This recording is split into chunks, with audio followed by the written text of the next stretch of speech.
우리 땅끝 한번 해보도록 합시다. 땅끝은 땅의 끝이고, 그치? 뭐 더 이상 제목에서 알 수 있는 내용은 없는 것 같아. 그리고 요 땅끝은 방금 얘기했지만 22 개정 교육 과정에 수록된 시고 천재교과서. 천재교과서 지은이 이름이 뭔지 아니? 국어 천재교과서 국어의 지은이는 김수학이라는 분이 지어서 굉장히 역설적이지, 그치? 그래서 그렇게 써 있어. 공통국어 2 천재 김수학 이렇게 써 있어. 실제로 나중에 한번 봐봐. 되게 수학의 천재일 것 같은데 뭔가 이게 되게 오묘한 그런 느낌을 줘. 어쨌든 이 나이덕이라는 분은 요새 이제 정말로 교과서든 수능 특강이든 그 다음에 모의고사든 해가지고 꽤 많이 나오셔. 여전히 이제 작품 활동을 하고 계시고, 나이덕은 선생님 기억에 예전에는 이제 연세대학교에서 교수 생활도 하셨던 것 같거든. 근데 좀 예전이고, 그래서 지금까지 이제 거기서 이제 교수 생활을 하시는지는 모르겠지만 굉장히 친환경, 또 환경과 인간의 공존, 이거에 대해서 굉장히 옛날부터 시와 수필을 남기셨던 분이거든. 되게 옛날부터. 그러니까 지금 와서 이제 또 새롭게 많은 글들을 이제 주목할 수밖에 없고, 이게 나 지금이랑 이어지고, 그러니까 또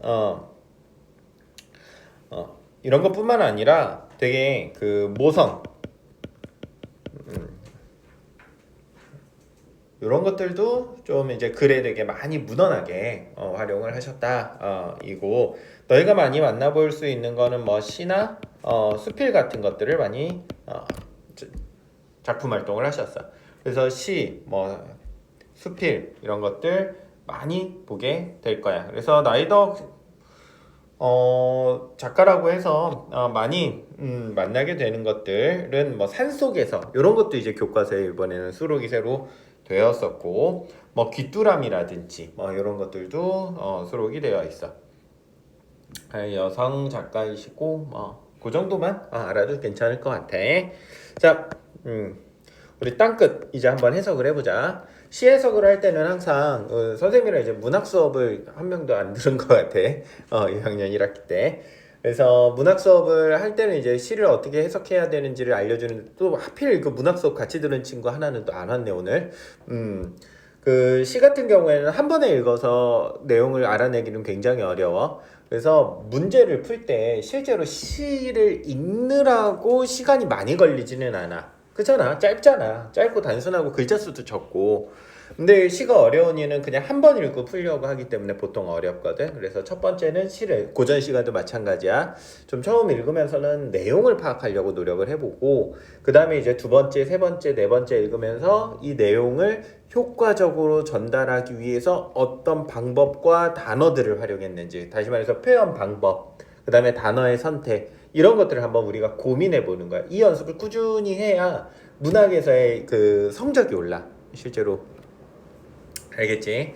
한번 읽어보자. 그러면 산 너머 고운 노을을 보려고. 그러니까 산 너머에 무슨 예쁜 게 있나 봐. 그걸 보려고 그네를 힘차게 차고 올랐대. 그네를 차고 오르는 건 이렇게 올라가는 거잖아. 그치? 올라가려고 노력을 했는데 노을은 끝내 어둠에게 잡혀먹었어. 나는 노력을 했어, 보려고. 근데 봤어, 못 봤어? 그러면? 못 본 거 같아. 그치? 나를 태우고 날아가던 그네줄이 오랫동안 삐걱삐걱 떨고 있었어. 뭔가 실패에 대한 뭐 그런 이미지가 있는 것 같아. 어릴 때는 나비를 쫓듯 아름다움에 취해 땅끝을 찾아갔어. 그래서 어릴 때는 땅끝을 갔었고, 뭐를 찾으려고? 아름다움, 노을 이런 건가 봐. 그건 아마도 끝이 아니었을지 몰라.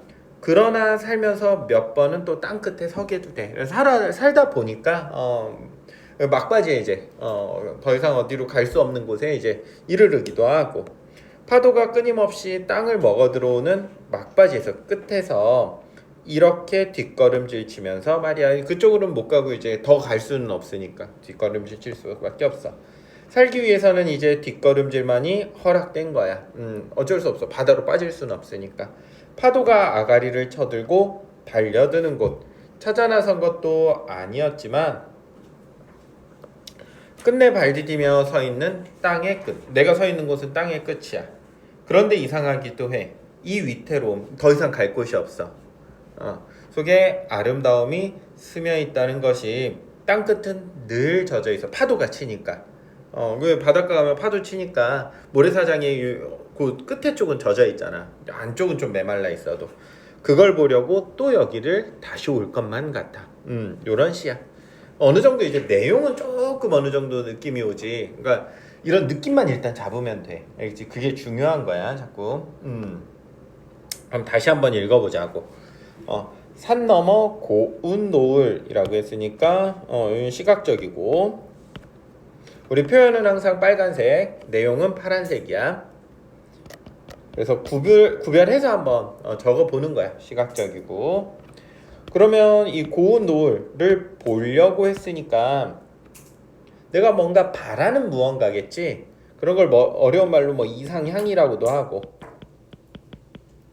뭐 희망이라고 하기도 하고, 뭐 꿈이라고도 하고, 그네를 힘차게 차고 올랐다라고 하는데 너희 그네 타니? 지금? 요 정도 나이 먹으면 잘 안 타잖아. 그치? 솔직히 막 그렇게 막 그러니까 아마도 그네를 힘차게 차고 올라 발을 굴렸지. 굴렀지. 과거잖아. 그치? 과거형. 선어말 어미를 쓰고 있고. 이거는 그러면 그네도 타고 있고 과거형 쓰고 있고 하니까 우리가 충분히 좀 생각 가능할 것 같아. 어린 시절이겠구나 정도는 이제 내용적으로 파악이 될까? 요렇게 하나하나 해가는 거야. 하나하나 천천히 한번 천천히 읽고 다시 읽으면서. 그래서 어린 시절의 꿈이다. 이것도 맞는 선지가 될 것 같아. 아마도 선지가 나오면 추론이 가능하니까. 그래서 이 그네라는 것은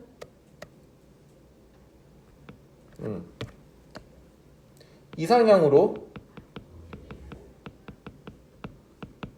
어쨌든 내가 그 노을을 볼 수 있게끔 도와주는 도구이기는 하지. 이렇게 멀리 올라가는 거니까 갈 수 있게 해주는 도구더라. 괜찮을 것 같아. 힘차게 차고 올라. 상승적이고 위로 올라가고 있어. 노을은 끝내 어둠에게 잡혀 먹었어. 그래서 노을 희망이고 어둠은 절망이 되겠네. 긍정은 동그라미, 부정은 세모. 그러니까 나의 희망은 결국 현실적인 벽이라든지 뭔가 어려움이라든지 이런 데에 있어서 그냥 무너져 버렸어. 화자가 표면에 등장하고 있다. 맞는 선지.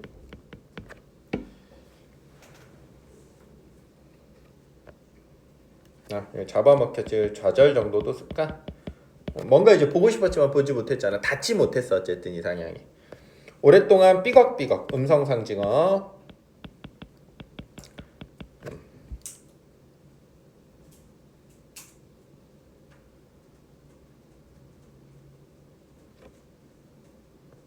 그래서 그네줄이 오랫동안 삐걱삐걱 떨고 있었어. 그래서 좌절되었고 내가 보는 그 그네줄은 그냥 힘없이 그냥 왔다 갔다 이렇게 멀리 올라가고 이랬어야 되는데 이제 다 그네 놀이도 끝났고 그냥 삐걱삐걱. 그래서 음성상징어는 의성어 의태어를 합쳐서 음성상징어라고 그래. 알겠지? 청각적이고.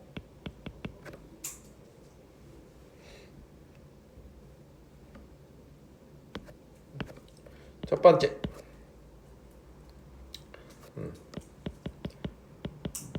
절망감이 드러나 있지. 두 번째, 삐걱삐걱이라는 소리. 여기에 조금 더 집중을 해보면 뭐 위태로움, 마음의 위태로움.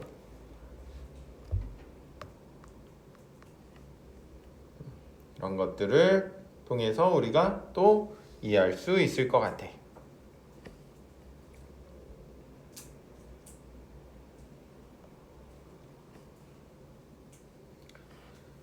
자, 어릴 때는 나비를 쫓듯 아름다움에 취해. 나비. 그럼 역시나 뭐 아까 얘기했던 노을이랑 비슷한 이미지를 가지고 있지.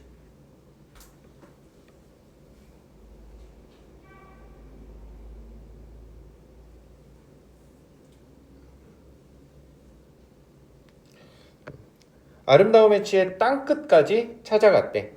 그래서 요 땅끝. 나비를 쫓아서 그냥 끝까지 한번 가본 거야. 어릴 때는 또 가능하기도 하지. 꿈을 쫓아서 가는 곳. 그래서 꿈을 위해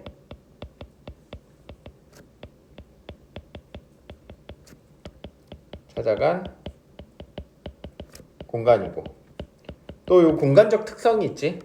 바다와 육지의 경계이고, 아까 위에 써졌지만 육지는 끝나는 곳이지만 또 뭐가 시작되는 곳이야? 바다가 시작되는 곳이기도 해. 양면적 성질을 가지고 있지. 그건 아마도 끝이 아니었을지도 몰라. 그러나 살면서 몇 번은 땅끝에 서게도 되지. 시상의 전환이네.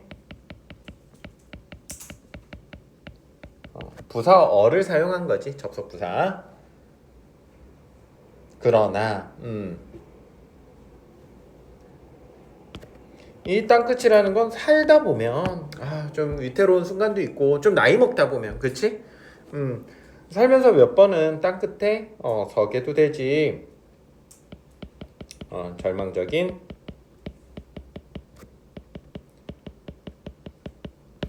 현실.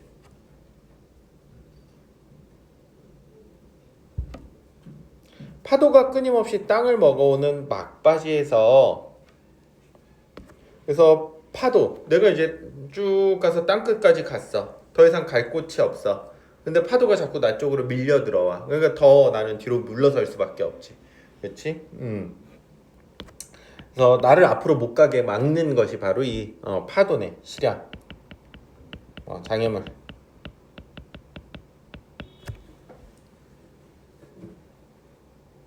막바지에서 이렇게 뒷걸음질 칠 수밖에 없어. 근데 뒷걸음질 치면서 말이야, 뒷걸음질 치면서도 뭐 한다? 땅 끝에 서 있어. 그래도 그러니까 막 쭉 뒤로 물러넣는 게 아니라 그거 아슬아슬한 경계면에 계속 서 있다고. 파도가 들어오더라도. 그러니까 이런 절망이 있어도 포기하고 있다 아니다? 포기하고 있지는 않아. 괜찮지? 절망적이지만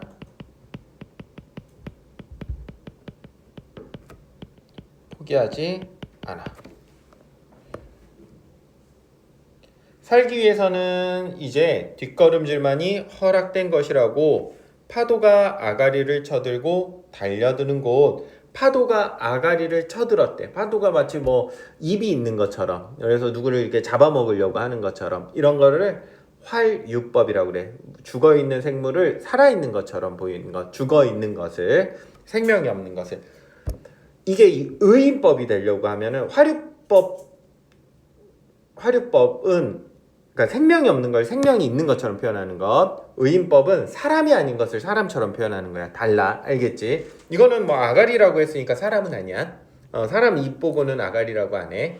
아가리는 이제 비속어가 되겠지. 그럼. 그래서 이거는 무슨 법이다? 활유법이더라.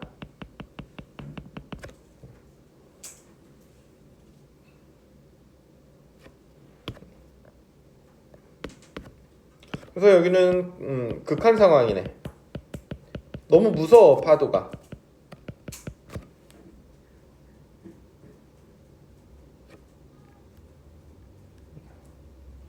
그래서 살기 위해서는 뭐 해야 돼?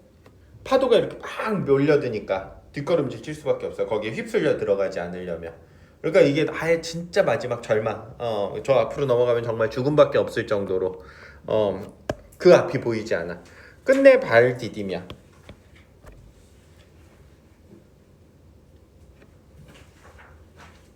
하지만 끝내 발 디디며 뭐 있대? 서 있대. 아무리 그래도 난 여기에 서 있는 땅의 끝이야.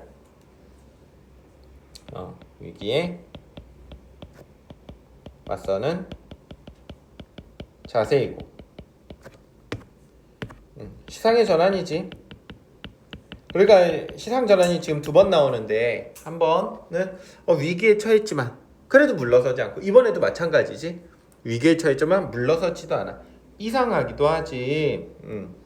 감정을 직설적으로 표현했고, 이상하대 뭔가가. 위태로움 속에 아름다움이 숨겨져 있어. 위태로운데 아름다울 수 있어 없어? 없어. 이런 걸 우리가 뭐라 그래? 역설적 표현이라고 하지.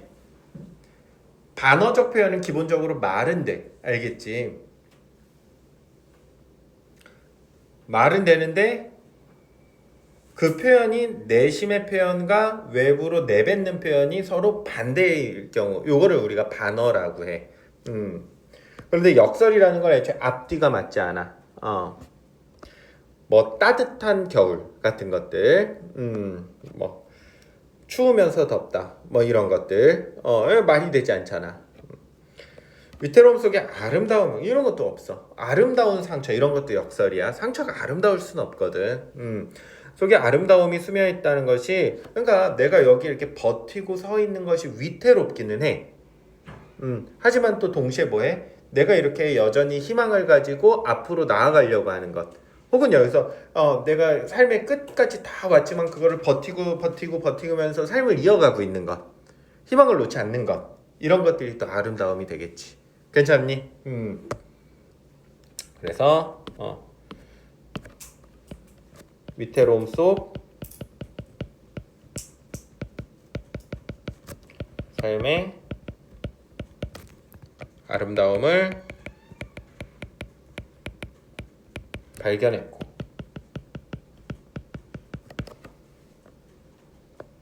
땅끝은 늘 젖어 있다는 것이, 그걸 보려고 또 여기에 몇 번은 올 거야. 그래서 땅끝은 늘 젖어 있어. 땅끝이지만 늘 젖어 있다. 뭔가가 시작되는 곳이야. 물기가 이제 시작되는 곳이야. 그치? 땅의 끝이지만 바다의 시작이야. 그러니까 여기는 막다른 곳이기도 하지만 새로운 희망을 발견할 수 있는 곳이기도 해. 또 몇 번은 여기에 이르릴 거야. 그러니까 나는 이 막바지까지 또 절망적인 상황에서도 올 거야. 그리고 여기서 또 삶의 아름다움을 발견하게 될 것 같아. 그래서 절망적인 순간에 포기하겠다 안 하겠다? 하지 않겠다.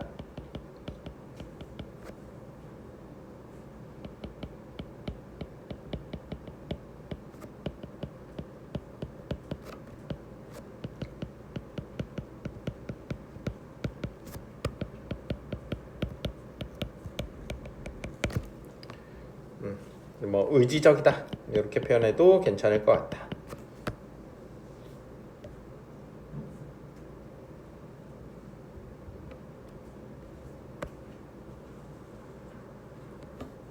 자, 다시 한번 복습해봐 지금.